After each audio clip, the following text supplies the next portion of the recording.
অঙ্গিরা ঠাকুরকে শনিবার ফুলের তোড়া দিয়ে সম্বর্ধিত করল জলপাইগুড়ি জেলা তৃণমূল ছাত্র পরিষদ। কলেজ সূত্রে জানা গেছে, দিল্লির রাজপথে প্রজাতন্ত্র দিবসের কুচকাওয়াজে অংশগ্রহণের সুযোগ পেয়েছে জলপাইগুড়ি প্রসন্নদেব মহিলা মহাবিদ্যালয়ের তৃতীয় বর্ষের ছাত্রী অঙ্গিরা ঠাকুর।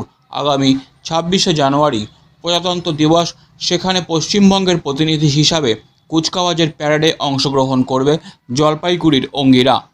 এদিন শনিবার জলপাইগুড়ি পিডি কলেজ প্রাঙ্গণে অঙ্গিরাকে সম্বর্ধনা দিয়ে তৃণমূল ছাত্র পরিষদের জলপাইগুড়ি জেলা সভাপতি গৌরব ঘোষ বলেন, অঙ্গিরা ঠাকুর দিল্লির রাজপথে 26শে জানুয়ারি প্রজাতন্ত্র দিবসের প্যারেডে জায়গা পেয়েছে, তার জন্যই আজ জলপাইগুড়ি শহরের মানুষ গর্বিত।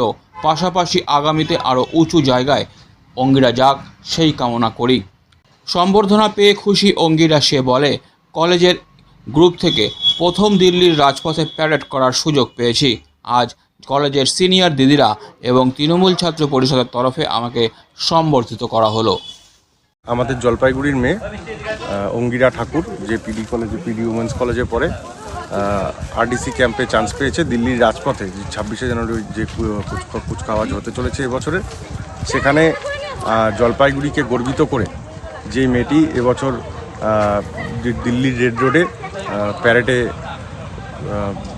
প্রধানমন্ত্রীর প্যারেডে উপস্থিত থাকবেন, তাকে আজকে জলপাইগুড়িকে গর্বিত করবার জন্য তাকে আমরা সংগঠিত করলাম তৃণমূল ছাত্র পরিষদের পক্ষ থেকে। আমরা আশা রাখবো অঙ্গিরা ঠাকুর আগামী দিনে আরও এগিয়ে যাবে এবং জলপাইগুড়ির নাম আরও উজ্জ্বল থেকে উজ্জ্বলতর করতে অবশ্যই উদ্যোগী থাকবে। আমি অঙ্গিরা ঠাকুর, পিডি উমেন্স কলেজের থার্ড ইয়ারের ছাত্রী। আমাদের কলেজের এনএসএসের গ্রুপ থেকে আমি প্রথম রাজপথে যাওয়ার সুযোগ পাচ্ছি দিল্লিতে, সেখানে প্যারেড করার সুযোগ পাচ্ছি। তো এবার এই সুযোগের জন্য আজকে আমাদের কলেজের সব সিনিয়র দিদিরা এবং ছাত্র পরিষদের দাদারা আমাকে এই সম্বর্ধনাটা দিয়েছে। আজকে আমার প্রচণ্ড ভালো লাগছে।